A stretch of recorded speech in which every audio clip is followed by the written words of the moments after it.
Hello everyone and welcome to this video. Now today I'm going to be doing an album review. I'm going to be taking a look at this record today, which is Driving Rain by Paul McCartney. So I'll just be doing my usual thing in this video, giving a bit of background information about the album, then showing you my vinyl copy of it here, and then looking at each of the album's tracks in detail. So this is a much maligned album by Paul McCartney, released on the 12th of November in 2001. It was his 12th solo studio album, excluding his work with Wings and of course the Beatles.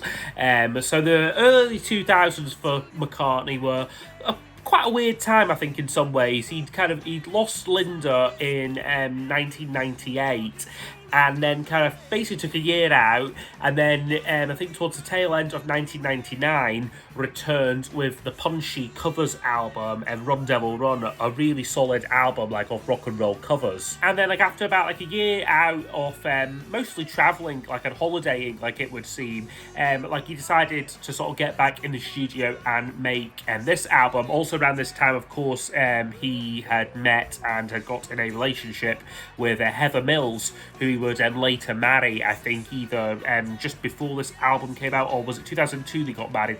I'm not 100% sure.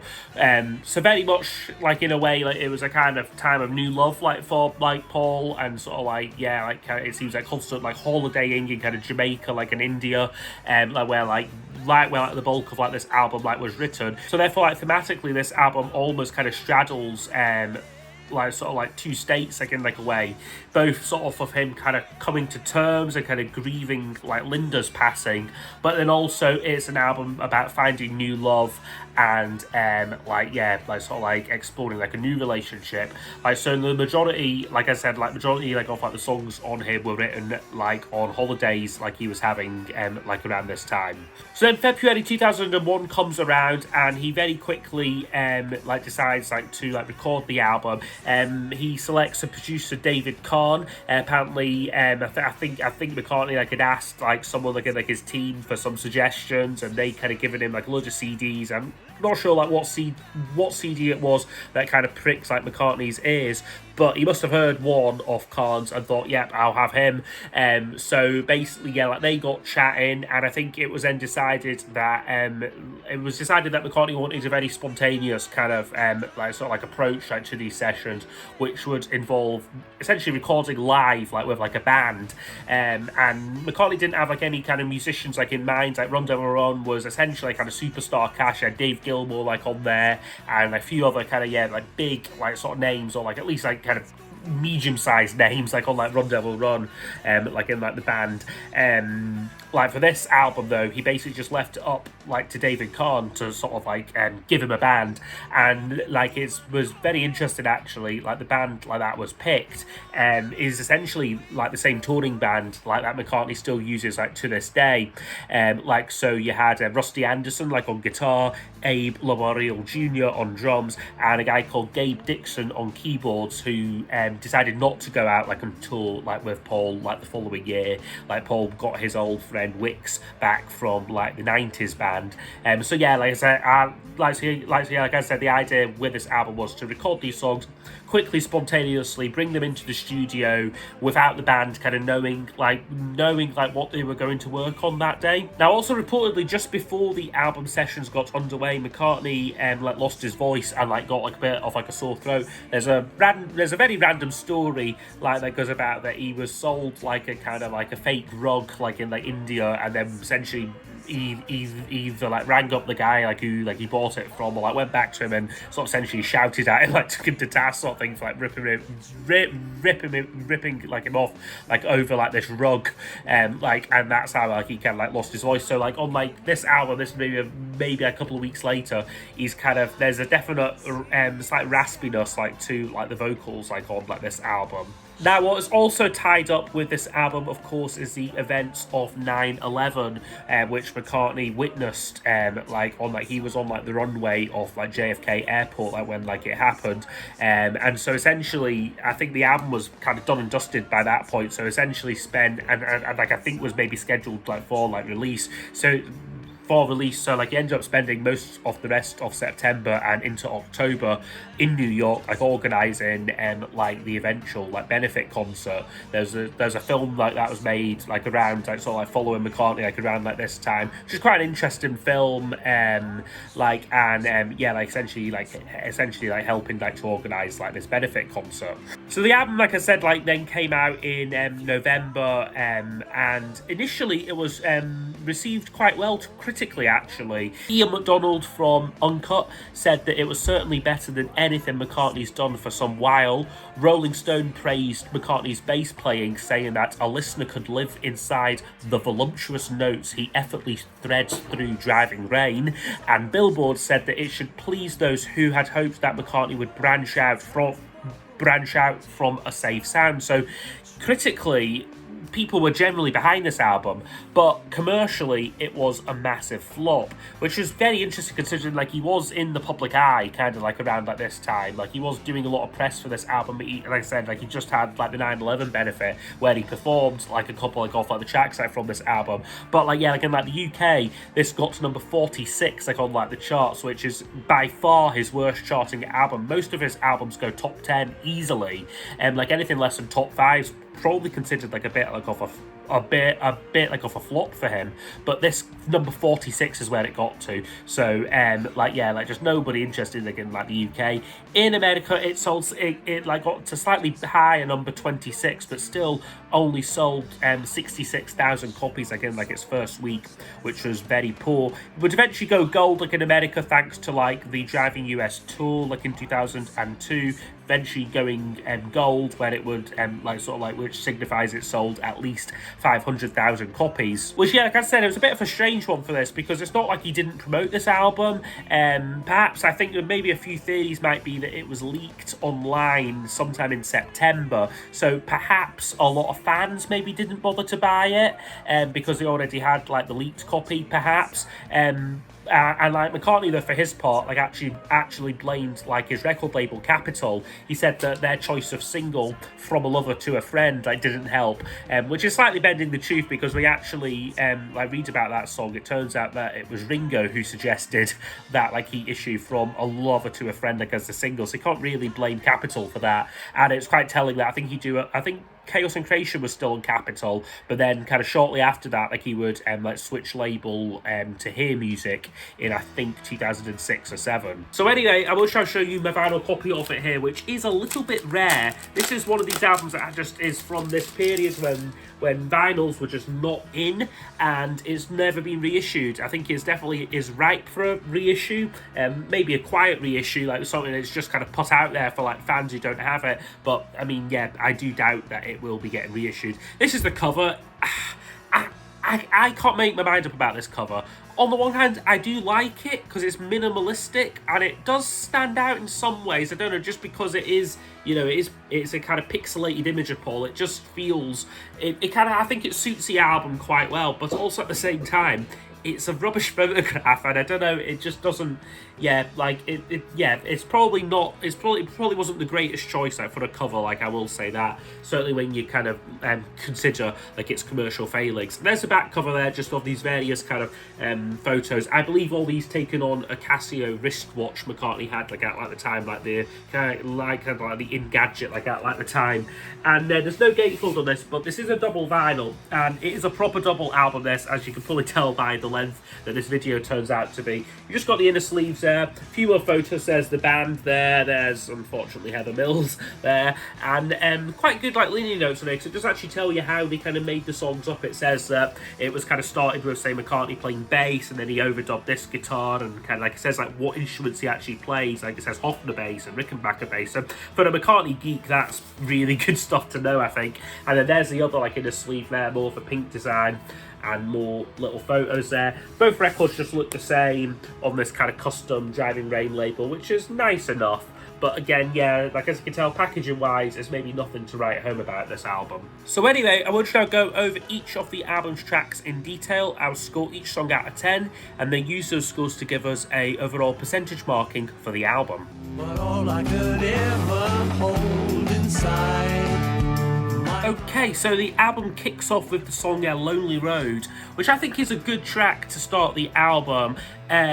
Like previously, I think going into this, I would have probably said that I preferred the live version from the Back in the World album, but actually, you know, like this album version like is growing on me like a bit. It feels quite grungy and quite like an immediate sounding sort of like to it. Like you really hear all the instruments and all the component parts to it. McCartney's bass like in particular like is like very prominent. The song itself lyrically is about essentially trying to get over the loss like of like a previous love. Like in this case, it's obviously like about Linda. Like kind of like the opening line like sets the scene. Like I tried to get over you. I tried to find something new, but all I could ever do was fill my time with thoughts of you. But then kind of like by the middle, he's kind of already kind of contemplating finding new love. He sings like don't want to get hurt second time around and sort of things like that. I think it's a good song. I think my only gripe with it is maybe the vocal is a little bit weak. This is maybe a common theme throughout this album. I think if he'd given it a couple of weeks for his voice to fully heal, he could have delivered some really good vocals. But this one, definitely towards the end, again, like the coda, I think is a bit drawn out. It's kind of like it's a weird structure, this song as well, because all the verses, it's two verses, they're sung like back to back, like at like the start, and then you get a chorus guitar solo, chorus outro. So it's a slightly oddly structured song, but it's a good song though. And yeah, like I would be giving it like a 9 out of 10 for Lonely Road. From a lover to a friend, take your own. Okay, next up is From a Lover to a Friend, which was the album's main single, like lead-off single, and I have actually got both the CD single here that came out there just with various remixes, and then the 7-inch to it here like as well, which has got Riding into Jaipur like on the B-side there, and just looks like that, so that's quite nice. But yeah, From a Lover to a Friend like is a very interesting song. It's quite a messy song in many ways. It's kind of cobbled together from around like 2 or 3 like unfinished songs McCartney had, and he kind of leaves it as a very loose sort of song. It's kind of doesn't really stick to like a uniform beat. It's kind of speeds up, slows down like at different points, skips beats. You have different kind of time signatures like going on. It's a very weird kind of song, and then yeah, very weird choice like as a single like as well. My main gripe with the song though is his vocal again. Particularly this song I think is weak and almost kind of it feels very hesitant, and I get it, like that kind of fits with the song. It's kind of a kind of asking permission song. He sings like the key line is "Let me love again," like is like the line like he keeps like coming back to like on it. But he's almost kind of mumbling it like in places. It just feels a very odd vocal performance for me. Now at the time this song was praised, like The Guardian called it a delicate and honest song that sounds pretty much perfect. Now I of course wouldn't go that far. Like I do think vocally like it's particularly weak, and musically is okay, but again I think you maybe do need to be like in like the mood to really appreciate it. But this was a single that really didn't capture the public's imagination. Again, like the UK, it got to number 45 on the charts. Although interestingly, like that was higher than the actual album managed, which was quite rare, like by this point, like in like McCartney's career. But yeah, overall, a poor choice for a single, like overall for me.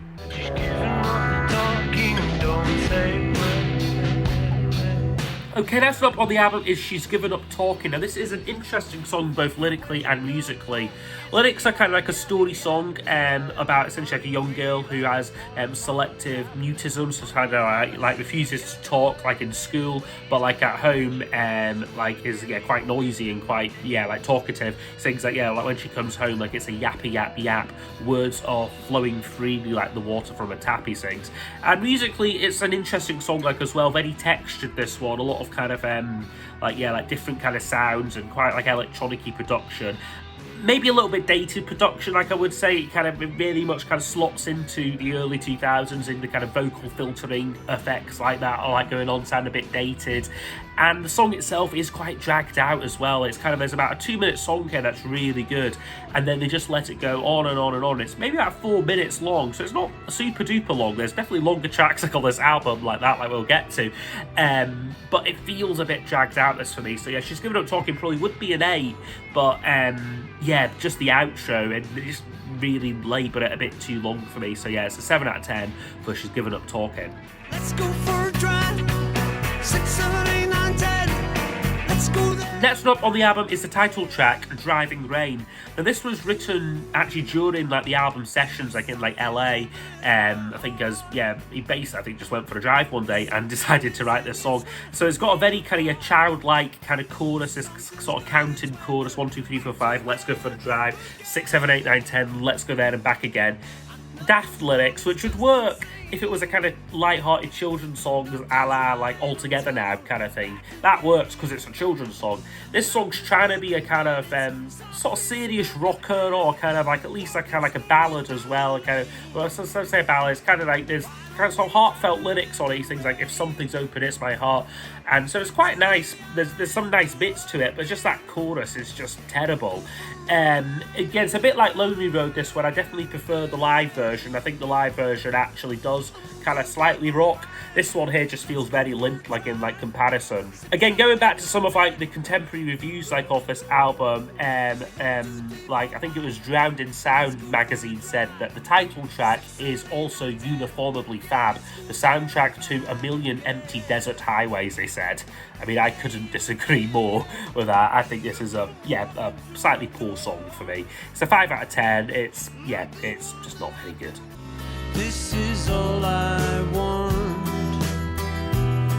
Next up is I Do. Now, this is a song which has probably grown on me the most, I'd say, since sort of re-listening to this album for this review. It's always a song which I've maybe dismissed as being slightly album filler, but I quite like it, though. I think it's a bit of a kind of a declaration of love to Heather, perhaps, but it's also got a real tinge of sadness to it, like, as well. Particularly the kind of like the middle eighth, where he sings like there's kind of like a nice string pot comes in, and there's a good line about like life is never easy, even in the sun. I think is a really nice line.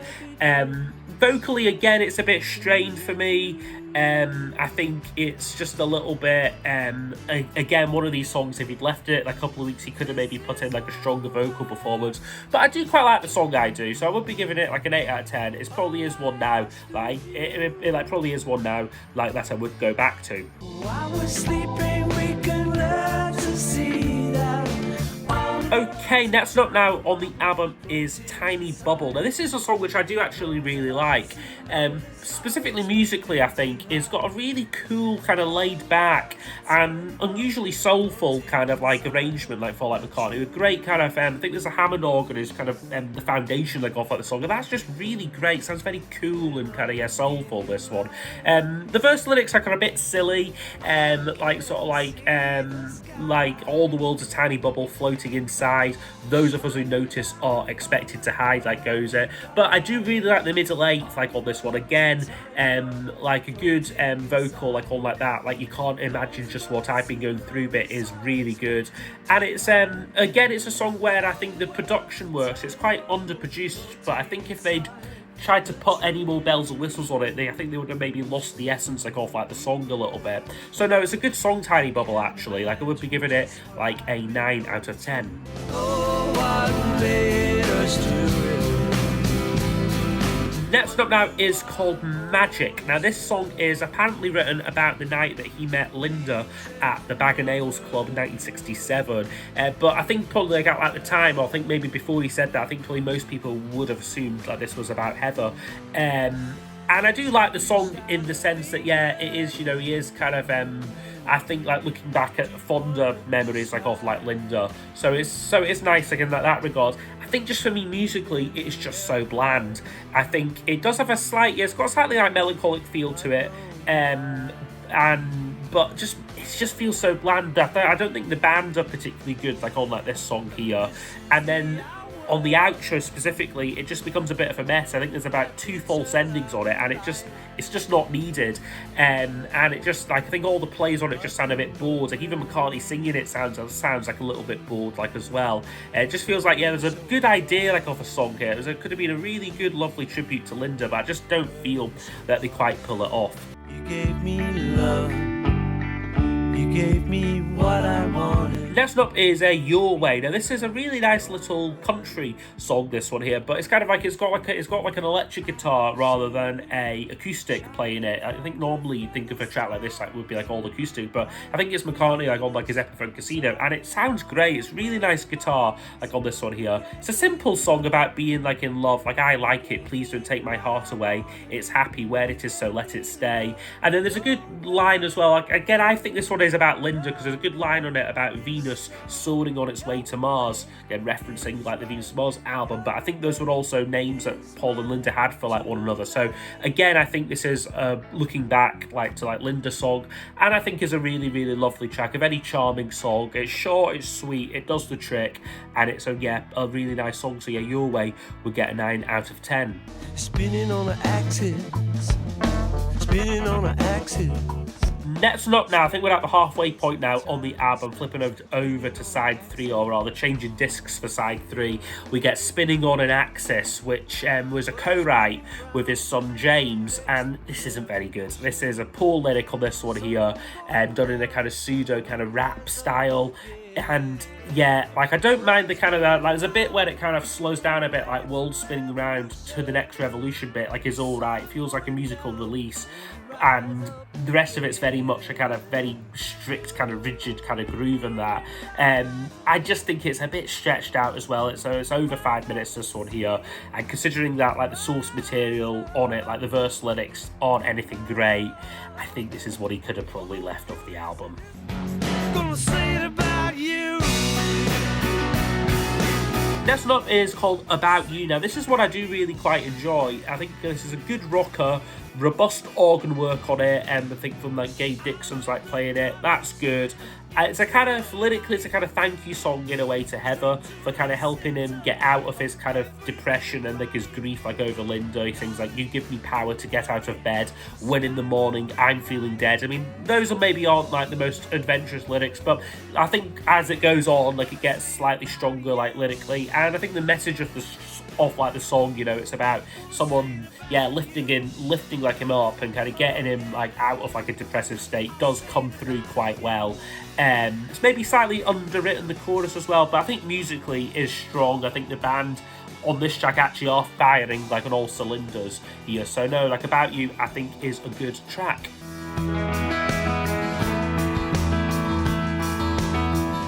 Next up now on the album is Heather. Now this one is predominantly an instrumental piece. It's a pleasant melody on this one, akin to one of his classical pieces. Apparently the story goes with this that he was just noodling around like on like the piano, essentially just practicing his scales, when Heather heard him play this song, asked what Beatles song it was, and then he was like, no, I'm just messing it out here, it's nothing. And she was insistent that he record it, and it's the best thing that she'd ever heard. And yeah, he kind of essentially made a full song out of it. It's maybe a little bit forced, this song, I feel, particularly the kind of production. He's kind of thrown everything like on the kitchen sink at this one, all like kind of like the piano bit's nice, and then you get like electric guitars, and I think there's strings on it like as well. There's just a lot going on like on this one here.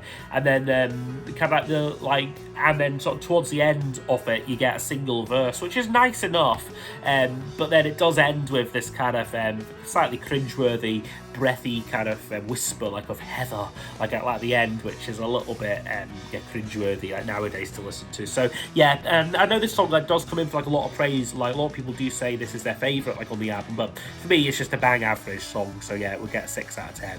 Well, here we are, here we are. Next up on the album is Back in the Sunshine Again. Now this is another co-write with his son James, and is probably for me one of the most unremarkable songs like in the Paul McCartney songbook. I think lyrically it's just a bit boring. It's about kind of looking forward, and he sings like we're leaving behind all our trouble and strife. That's the way it's gonna be for the rest of my life. It sounds like it's kind of made up like on the spot. It's got that kind of, again, that loose like spontaneous feel to it. So I bet this was probably quite fun to record. He's probably like having a good time, like with like the band and his son James like on this one, but he didn't need to release it. Like to me, it just doesn't feel particularly good. I think I've got noted here though that I do quite like the bridge section, like that life's too short to spend it lonely bit is good actually. So that's one redeeming feature. But yeah, again, it's just an average song for me. Back in the Sunshine again doesn't really do a whole lot. You could be the one to chase my blues away. Okay, and then next one up now, I think we're on to side 4 now, if I'm not mistaken. We get Your Loving Flame, which is, for me, one of the strongest tracks on the album, actually. It's a good ballad, this one. Great melody, I think.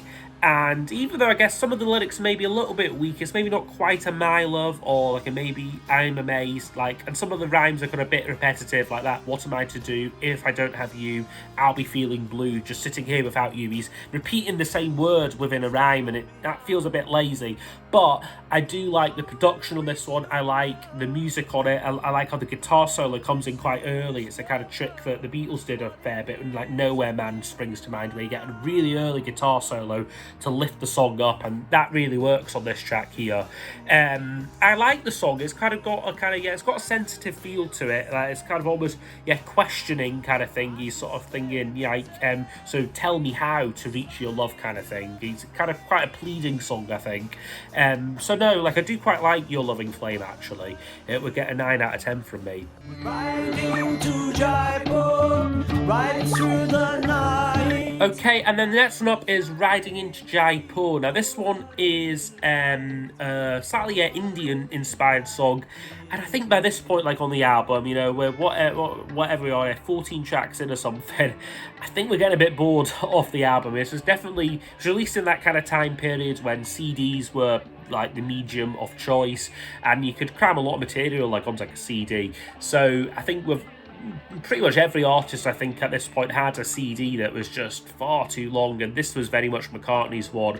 And I think it's a song that isn't needed. I think would have suited being a B-side as the B-side to the single perfectly fine, and that would have been a pretty good serviceable B-side. But just like on this album, it just doesn't feel great. And actually, to be fair, I'm saying like it would be a serviceable B-side. The lyrics on this are not great at all. It feels like he made them up very quickly. Riding into Jaipur, riding through the night, riding with my baby. Oh, what a delight! That is the song, and those aren't great lyrics at all. So it's not a song I really need to hear much. So it would get a 3 out of 10. Riding into Jaipur. With some raindrops from your head, wipe your eyes and back to bed. Okay, and now the penultimate track on the album is Rinse the Raindrops. Now this is one of the most hated songs on the album primarily because of its length. It's a 10-minute track, this one here, but I actually quite like this one. I think it's a very visceral song, this, for me, and I think it's got a lot of pent-up emotion and energy in it. Lyrically, it is sparse. It is just the one verse, but I do like it. It's rinse the raindrops from your head, wipe your eyes, go back to bed, in the morning the skies will clear and I'll be here. I think there's a good lyrics actually, and it is 10 minutes, but it does go through a fair number of changes. Apparently it was severely edited. Apparently like the original was like a 30-minute jam they did, and essentially I think David Kahn kind of cut it up and made the best bits like into like this 10-minute track, and just couldn't cut it down like anymore. I mean, you probably could have got it down to about 5-6 minutes and probably would have been a bit more like manageable. But I do like it though. I think it's different from McCartney, and it just has got a lot of energy to it, I think. And vocally I think is actually quite strong, like even though it was the same sessions where he was perhaps nursing a raspy voice, this is a song where I think a lot of the other tracks you can imagine him singing now almost not too differently from this, but this is a song where he just could not attempt to do it now, I think. So I actually do quite like Rinse the Raindrops. I think it is a decent track. This is my right given living by. And then we close the album with a hidden song, something that was added onto the album at the last minute, which is the infamous Freedom. And this is, I think, widely regarded as one of McCartney's worst songs, and I would be probably inclined to agree. It was written very quickly in the aftermath of 9/11, and although apparently there was a demo sitting in the MPL archive called Give Me the Right to Freedom that was copyrighted in 1992, so he might well have had this song sitting in his back pocket for some time and then just made up the story that he wrote it, like sort of like post like 9/11. I mean, it's not a great song either really for the time kind of thing, and I suppose, I mean, it was probably written with the best intent, and sort of put out like with like the best intent, and I think it did go down quite well like out at the 9/11 tribute concert, but maybe even only a couple of years after like its release, it kind of, the meaning and intent of it got a bit twisted and a bit more like militaristic in like many ways, but was easy to do considering the song was very poorly written and you could quite easily attach that kind of meaning to it. So like in like America, this song was issued as the lead-off single. I believe they actually withdrew From a Lover to a Friend like in like America and put this out instead. But like even despite like its status like as a benefit single for like 9/11, this song did not capture the public's imagination, peaking at number 97 on the US charts. So a very poor song there for me, and I'm glad it's tucked away like at the end of the album. I can just kind of switch this off after like Rinse the Raindrops. Freedom, yeah, a 2 out of 10, like I'm afraid. Okay, so overall, this album would get 65%. So I have mixed feelings about this album, I think, like as like you can tell. I think there's a couple of gems on here. There's some real good hidden gems, like About You, Tiny Bubble, Your Loving Flame. Like there's some good stuff on this album, but it just doesn't quite have the same standout tracks like that would carry a collection of songs this long. Like I don't mind long double albums. I think something like Wildflowers by Tom Petty like is another good example like of a kind of 90s album that's some people might say like is a bit too long, but there's so many good songs on that album, like standout songs that carry the album. This just doesn't have those. A lot of these songs are either just, yeah, they're good songs or they're rubbish. There's nothing that is like, wow, that is a certified McCartney classic, 10 out of 10 straight away. None of these songs are 10 out of 10 songs for me. It does sound rushed and like not a lot of effort went into making it, which works on some songs. It gives them kind of energy and a kind of freshness to them. So yeah, Lonely Road and maybe like Rinse the Raindrops like would be good examples. Tiny Bubble possibly like off that approach, but also a lot of other tracks just feel a bit lazy and underwritten and like yeah, like they just go on for like a bit too long.